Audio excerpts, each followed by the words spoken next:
A fella I'll call Gene Askew, a composite of more boaters than I can count, turned his key this spring, and his 4-year-old fish finder greeted him with a message instead of a chart. Software no longer supported. The unit still powered on. The screen still worked. The transducer still pinged. $1,200 of electronics, 4 seasons old, functionally perfect. And the company had simply stopped talking to it. No more updates, charts frozen in time, and half the networked features gone quiet. The shop's answer? The new model is on sale. Quick word before we go further, because today runs hot. This is general information from one working marine surveyor, not a professional survey or financial advice. Always have a boat independently surveyed before you buy. Now look at your own helm, because whatever's mounted there is on the same clock Gene's was. That chart plotter you paid good money for has a lifespan that was decided in a conference room before you ever unboxed it. Not the day the hardware dies, but the day the software support ends. And those are very different days. I survey boats for a living, and I've started logging the electronics the way I log transoms, because I keep finding helms full of working equipment that's been abandoned by its own maker. When it happens this often, across this many brands, it stops looking like bad luck and starts looking like a business model. So stay with me. I'm going to show you how the planned death actually works. The support window, the subscription squeeze, and the consolidation nobody noticed. Which units are getting killed fastest, why some smart boaters are ripping perfectly good electronics off their consoles, and at the end, the 5 moves that keep you off this treadmill for a decade. Grab a pen. I'm Sam Holloway. Let's get into it. First, how the machine works, because once you see the gears, you can't unsee them. A modern fish finder or chart plotter is 3 products stacked in one box: hardware, software, and charts. The hardware is honest. Screens and circuit boards last a long time in a dry helm, and I routinely survey 15-year-old units that power up like new. The other 2 layers are where the clock lives. Layer 1, the support window. The industry works on model generations, and when a generation ends, its software updates end with it. On some of the top-end lines, the public pattern has been roughly a 2-year cycle after launch, give or take, and then that's it. The last update for one popular generation of units shipped years ago as a patch to fix a GPS calendar rollover, and that was the goodbye. Nothing breaks on that day.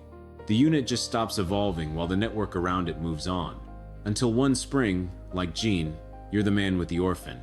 Layer 2, the charts. And this is where the model got clever. Charts used to be a thing you bought, a card in a slot, yours forever. That world is gone. The chart business moved to subscriptions, roughly $50 a year for the app-level products, and the premium chart plotter subscriptions running from about $100 to $200 a year, depending on coverage. Stop paying, and depending on the product, your charts freeze or your premium layers go dark. Now, $50 to $200 a year sounds small next to a boat payment, but stack it. 10 years of subscriptions on top of a $1,000 unit that will be declared unsupported at year 6 anyway, and the arithmetic tells you what you actually bought. Not a chart plotter, a membership with a screen, and layer 3, the consolidation, the part almost nobody connects. Follow the ownership for a second, because I did, and it's public record. Garmin bought Navionics, the biggest name in charts, back in 2017. And in 2021, Brunswick, the corporation that owns Mercury, paid $1.05 billion for Navico, which is Lowrance, Simrad, B&G, and the C-MAP chart business, all in one basket. So the company selling you the outboard now also owns the fish finder, the chart plotter, and the digital charts under it. I want to be careful and fair here, because this is the legal line, and it's also the honest line. Consolidation is not a crime, and I am not telling you these companies sat in a room and plotted to brick your gear. What I'm telling you is simpler and better documented. When one corporation owns the whole helm, every incentive points toward integration, ecosystems, and recurring revenue, and away from keeping your 10-year-old standalone unit alive. You don't need a conspiracy when the incentives all lean the same direction.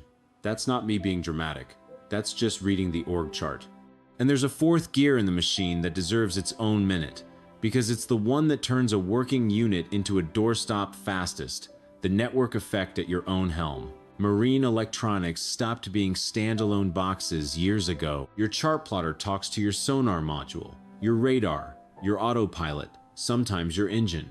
That integration is genuinely wonderful, while everything's the same generation, and it's a trap the day it isn't. Because when one box in the chain gets orphaned, it starts failing to talk to the new boxes around it, and the shop's honest answer becomes, well, to make the new radar work right, you really want the new display too. And the new display wants the new sonar module. One orphaned unit becomes a whole helm renovation, $3,000 at a time. And no single company ever had to break anything. The ecosystem did the selling all by itself. I watched it happen on a survey this spring. A gentleman with a beautiful, well-kept boat and a quote in his hand for $11,000 of electronics, triggered by the failure of one $600 module that was no longer made. Nothing on his helm was broken except the calendar. When you hear me say buy on standards and buy the unit for what it does alone, that $11,000 quote is the thing I'm trying to keep off your fridge. Here's the fairness beat, because there is one, and it's real. Some of what looks like planned death is honest engineering economics. Software teams cost money. Old hardware runs out of memory and processing headroom for new features. And no company on Earth supports a 2010 device forever. Your phone works exactly the same way, and we've all made peace with it. And the modern units, while they're supported, are genuinely spectacular. Side-scanning sonar that draws the bottom like a photograph. Charts that crowd update. Integration your father couldn't have dreamed of. The technology is not the scam. The tempo is the complaint. A phone costs $400 and lives in your pocket. A helm full of marine electronics runs 3, 5, 8,000 installed, lives in a waterproof box, and dies on a software calendar just the same. The old salts who taught me this trade ran paper charts and a flasher for 40 years on the same equipment. A fella named Wade Purnell used to tap the helm of every boat we surveyed together and say, the electronics are the only part of a boat that dies of old age before it wears out. He said that 15 years ago. It's twice as true now, and the units have tripled in price since he said it, which means the funeral got more expensive while the lifespan got shorter. That trade went one direction, and it wasn't yours. Now put real household numbers on this, because the subscription era hides its size in small monthly bites, and this audience deserves the annual total in daylight. Say you run a mid-range helm, a chart plotter with the premium chart subscription app. Call it $150 a year. Add the app on your phone as backup, $50. Maybe a satellite weather layer if you run offshore. That's another subscription. Before long, the helm of a modest family boat is carrying $200-300 a year in software rent, on top of insurance, slip, fuel, and winterizing. Across the 10 years, a retired couple plans to keep their boat. That's $2,000 or $3,000 that simply didn't exist as a cost when they owned their last boat in the 90s, and nobody ever sat them down and said the price out loud. It's not any single fee that stings. It's that the industry converted a one-time purchase into a permanent utility bill, while the sticker price stayed the headline. You budget for a boat payment. Budget for the software bill too, or choose gear that doesn't send one. Both are honest choices, but only one of them gets made by accident. So what are the smart boaters actually doing? Because the title says they're ripping units out, and some genuinely are. What I see on surveys breaks into 3 camps, and I'll give you all 3 honestly, including the one I think goes too far. Camp 1 strips the helm back to basics. A good compass, paper charts as backup, a simple depth sounder, and a phone or tablet running the app-level navigation for $50 a year instead of the premium hardware treadmill. For a lake fisherman or a bay cruiser who knows his water, that setup is cheap, replaceable, and honestly plenty. When the tablet ages out, you're replacing $300, not $3,000. And Camp 1 has a point the industry would rather skip past. The navigation apps got good, genuinely good.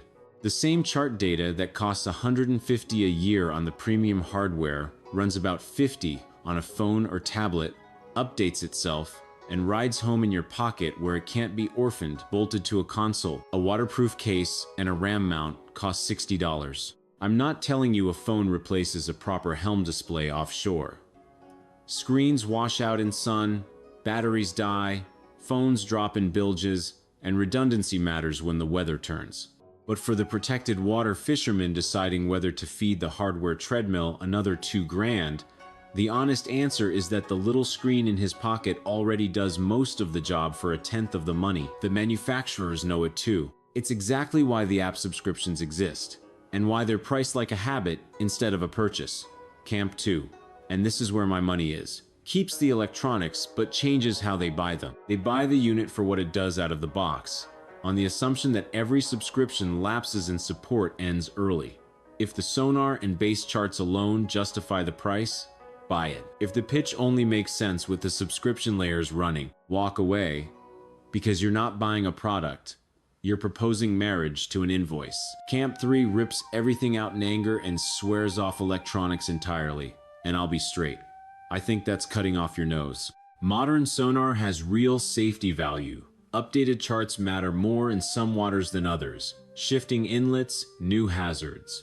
And a commercial delivery skipper I know who runs thousands of miles a year says plainly that in most waters, most seasons, an older chart is fine, but he still updates before running unfamiliar coast, and so should you. The answer isn't no electronics. It's electronics on your terms. And I've owned this mistake myself, so you don't think I'm preaching from shore.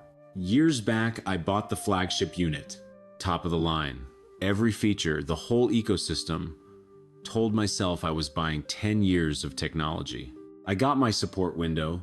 The features I'd paid extra for went stale, and when I priced the upgrade path the dealer suggested, it was most of the cost of a new unit. I sold it, bought the mid-range model of the same generation for less than half, and never noticed a single missing feature on the water. The flagship tax buys you the same funeral in a nicer casket. Never again. One more thing before the playbook, because if you're shopping a used boat this summer, this might be the most practical minute in the video. The electronics on a used boat are now a real line item in the valuation, and most buyers still price them wrong in both directions. I watch buyers pay a premium for a helm full of big screens without asking the only question that matters.